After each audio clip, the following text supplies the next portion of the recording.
उत्तर प्रदेश की सियासत में गुरुवार को एक अहम मुलाकात ने नए राजनीतिक समीकरणों की सुगबुगाहट तेज कर दी।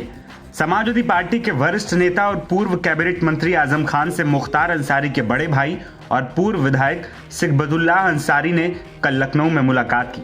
साथ में मऊ के मौजूदा विधायक मन्नू अंसारी भी मौजूद रहे। ये मुलाकात लखनऊ के लालबाग स्थित एक निजी होटल में हुई, जहां आजम खान ठहरे हुए। इस मुलाकात के बाद चर्चा हो रही है कि आजम खान के साथ समाजवादी पार्टी भी किसी बड़ी तैयारी में है। सूत्रों का कहना है कि मुलाकात करीब आधे घंटे तक चली और इसमें प्रदेश की मौजूदा सियासी स्थिति, अल्पसंख्यक वोट बैंक और आगामी राजनीतिक रणनीति पर चर्चा हुई।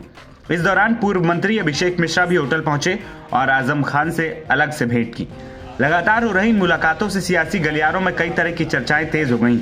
इस मुलाकात के जरिए मुस्लिम राजनीति और कुछ नए गठजोड़ सामने ला सकती।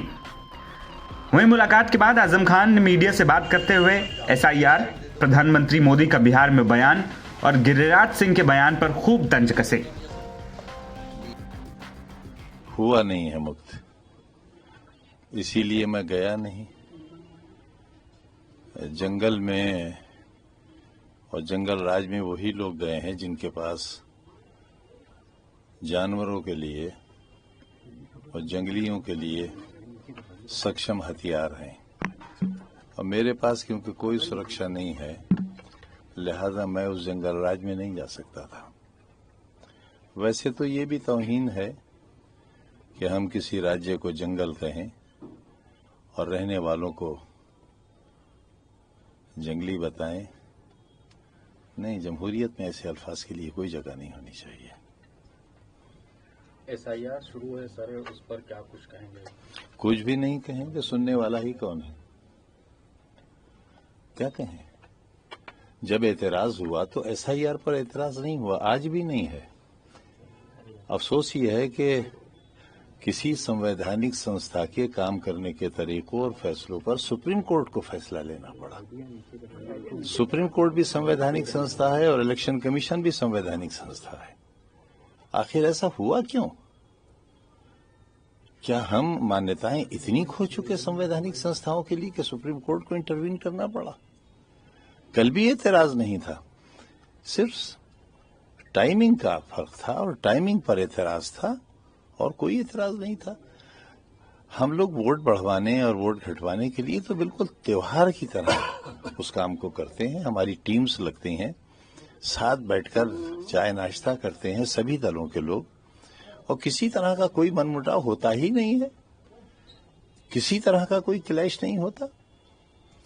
ये तो इशू ही गलत बन गया है। तो पता भी नहीं चलता था कब किसका वोट बढ़ गया, कब किसका वोट कट गया, क्योंकि वोट बढ़ते थे तब नियम के तहत और कटते थे तब नियम के तहत। किसी खास शहर और खास इमारत में बैठकर देशवासियों के न वोट काटे जाते थे, न वोट बढ़ाए जाते थे। सर, राहुल गांधी लगातार वोट चोरी का आरोप लगा रहे। कल भी उन्होंने काफी बड़ी प्रेस कॉन्फ्रेंस की और कई सबूत सामने पेश किए मीडिया के और देश के सामने। तो आपने इतराज किया होता। मुझ बकरी चोर से क्यों पूछ रहे हैं आप? और वो तो चोरी मैंने की भी नहीं है, कराई थी। तो बहुत बड़े नेता हैं, अब उनकी जानकारी, उनकी राय, उनकी मालूमात, उनकी नुकारी को तो मैं चैलेंज नहीं कर सकता, लेकिन आपकी जिम्मेदारी है, आप पूछिए उनसे सवाल।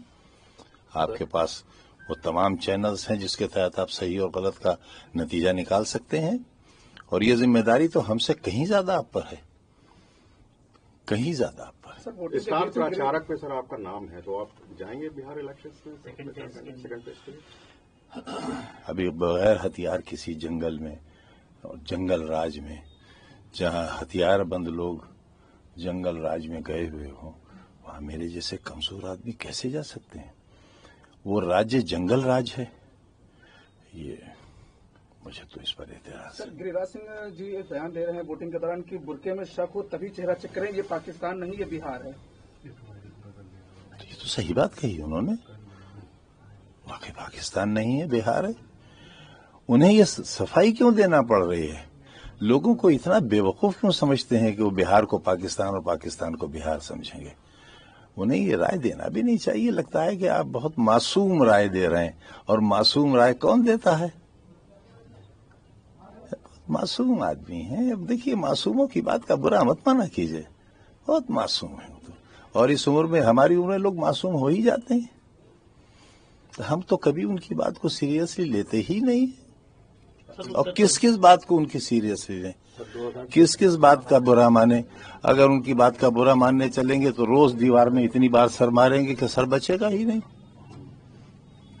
सर, आरजेडी के नेता लालू यादव कह रहे हैं कि जिस तरीके से यहाँ पर बीजेपी की रही है तो वहाँ पर लगातार अपराध बढ़ा है, सरकार बदलनी चाहिए, क्योंकि जिस तरह रोटियां बदलती हैं पलटी जाती है, उसी तरह सरकार भी पलटनी चाहिए। ये जानकारी तो आपको हमसे कहीं ज्यादा है, आप रोज दिखाते हैं, आप रोज दिखाते हैं।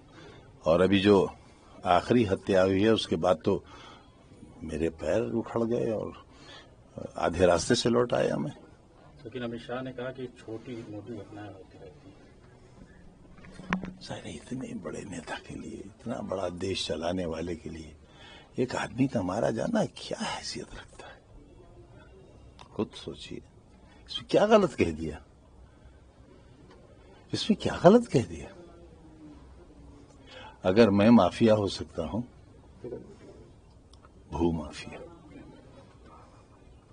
एक यूनिवर्सिटी बनाने वाला, बच्चों के स्कूल चलाने वाला, जिसके पास 50 साल की सियासत के बावजूद एक कोठरी भी नहीं है लखनऊ में रहने के लिए, मोहल्ले में इस तरह रामपुर में रहता है कि बरसात में 2 फीट पानी रहता है, जिसके घर में आईटी रेड हुआ तो 3,500 रुपए मेरे पास और 100 ग्राम सोना मेरी बीवी के पास निकला।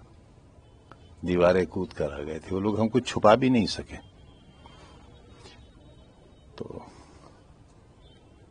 सही कहते हैं। उत्तर प्रदेश में सर कानून व्यवस्था को किस तरीके से व्यवस्था की बात करिए, बस व्यवस्था बहुत अच्छी है। मतलब कानून नहीं, ये आप कह रहे हैं, आपको कहना चाहिए। आज सीतापुर डायरी एक किताब भी लॉन्च की है, अब सर क्या कुछ उसमें खास है, क्या कुछ लिखा है? लिखने वाले से पूछिए, मैंने तो पढ़ा नहीं है, अंग्रेजी कम आती है।